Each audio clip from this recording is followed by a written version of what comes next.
It's hard to complain about free. Well, yeah, but that's my job is to complain about free. um, it it's it's really sloppily done. All of the quests are just, run to Goldman's pharmacy and pick up my pills. You go to the Goldman's pharmacy, you talk to Goldman, you get the pills, and then you run back to whoever gave you the quest. It doesn't get more involved than that. Now, this quest I'm currently doing, we're going to look at combat a lot down here. The quest I'm doing is basically I'm supposed to get evidence for Peter, and they literally just said it's downstairs, and I was like, okay.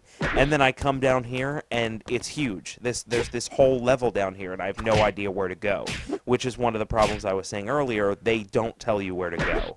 Um, okay, let's talk about combat because we're here. But oh, I was clicking on her because I didn't know what that sound was, but then I figured out that it was my heart beating. You have a life meter in the corner in the shape of a heart, and as you take more Okay. damage, it makes very strange noises. So what I just did was I kicked him in the nuts, and he threw up. Um, so that's kind of nice. The ear stomping, or the steam and the stomping move is like an AoE damage move, uh, but it's clumsy because there's no sound to it. So you literally Yeah. just stomp, and I have no idea what's going on with that. Well, there's like As a you little bit of do, sound. yeah, your normal attack is that slap move that I keep doing, and as you do it, you build up energy, which fills up at the bottom, and that energy lets you do other attacks like the groin kick move. But the problem I was finding was the groin kick move for the first few times only lit up when I had enough energy to use it. But then for the rest of the game, it was lit up all the time. So what you're going to see me doing a lot is lifting my leg to kick, but then it just doesn't go through with the move. That's one of the points where it's just clumsily done. Your Um, heart seems to be bleeding a bit down there. yes. Here I'm going to show what death does. This is how death works in this game. Um, conveniently. It's even squirting blood, which I thought that was kind of funny.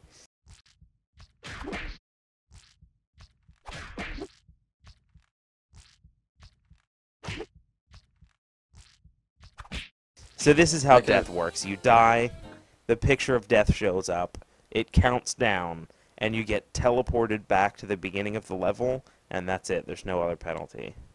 oh, so like Which is no kind of ghosts or nice. But... anything. Yeah. Okay, so what just happened was, I was literally down here for 45 minutes trying to find this evidence locker. Now, the thing about this evidence locker was, it wasn't lit up, it wasn't flashing, it wasn't marked on a map. That's unfortunate. Yeah, Like it's that. they definitely need to work on finding things because that's actually going to come up again in a couple of So seconds here. that seems like MMO 101. Like make the things that you're supposed to go to noticeable, Right. so Not you they know don't what even they have to be are. easy to find, just noticeable. Okay, this quest is literally the amalgamation of everything we've been talking about so far. Uh, Adam West has lost his cats, so I have to find his three cats. They, luckily for me, they tell me specifically where all three cats are, so they're easy to find. Uh, but it's literally just running back and forth between 3 points that are as far away from him as possible. So you can't just go to each cat. You have to get one cat, bring it back, and then go get the other cat. No, you'll see, I get all three cats in a row, but they're all in different parts of the city. Oh, that's well, it makes sense, but that just seems tedious a bit. That And they're really every small, quest, so I have no idea where they are. yeah, and every quest you've done so far seems kind of tedious in They how you do really them. are. And like, are there like instances or anything in it, or like dungeons? Hard to say, because the two areas that you saw me playing in were the only two areas that they let us play in beta. Oh, that's not good. No, well, If I they're don't know. It's probably not a good sign. if they're letting you playing the beta of the game, they should probably fit as much stuff as they can so you can get a more of a feel for what the whole game is going to be like instead of like just the first 10 minutes. Well, not only that, especially they should give us a better feel if the game feels that bad. I had a problem with those two ladies that were standing outside the convenience store because they were just doing the same motions over and over and over again, and they were like ridiculous things like smelling their armpits and rotating their shoulders like they were going to beat someone up. Cannot go Not sure if those are like placeholder animations or... I guess I just have to keep remembering that this is the beta and they might fix some things before the actual release, but Well, yeah. this is the last beta, and love I this know it job ends more this than I week, love and I coffee. believe they're supposed to put it out next week.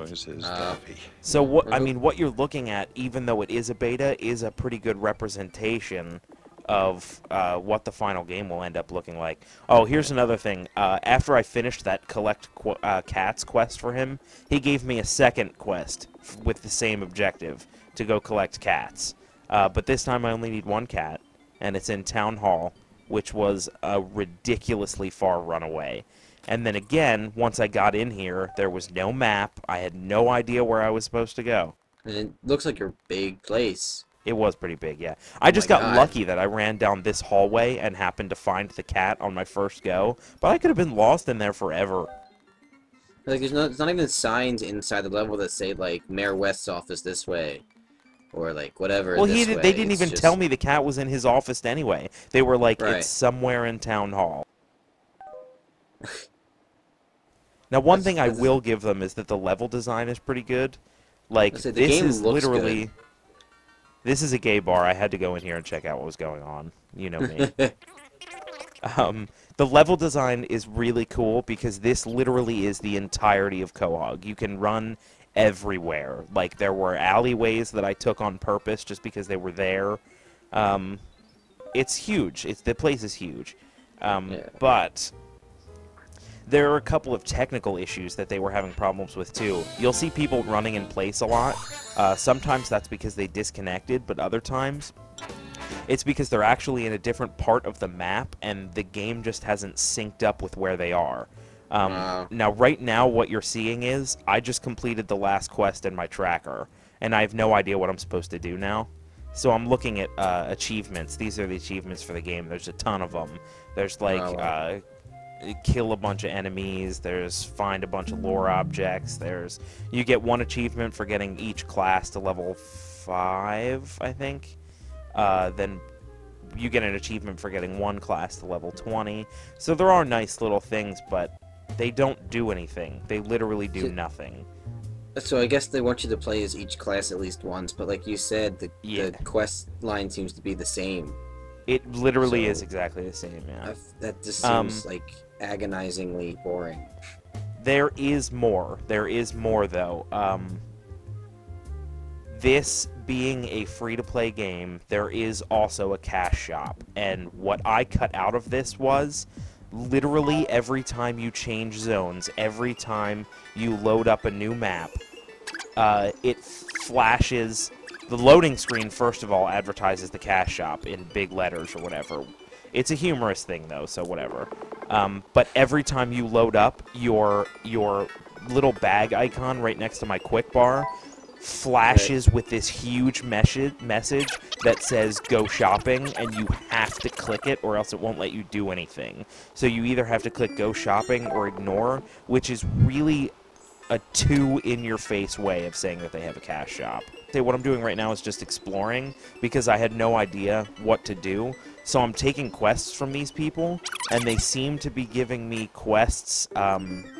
Some of them are giving me quests for areas that I can't go to yet, and one of them gave me a quest to find Peter's fingers, but then they didn't tell me where they are. That's weird. I'm guessing they'd probably be like somewhat in relation to the episode, but that's just inconvenient. Yeah, but I don't remember where they were. They were on Spooner Street, though. Yeah. Yeah, so that's, we're about to wind down now, so that's the Family Guy beta. It's first impressions. What do you think, man?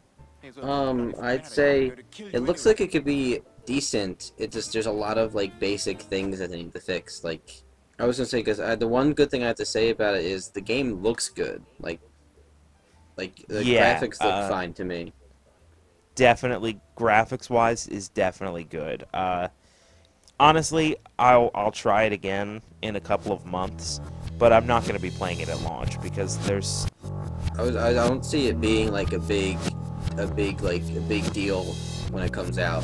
So no, certainly not. probably could do well as a single player game if they just fix certain things. But as it stands, I don't know. Alright, well that's our review of Family Guy Online Beta. Thanks for tuning into the CabbageCast. Russ, We'll see you all in goodbye. We'll see you all in a couple weeks, I suppose. Yeah, there's a new podcast soon. Soon. Goodbye, everybody. Bye.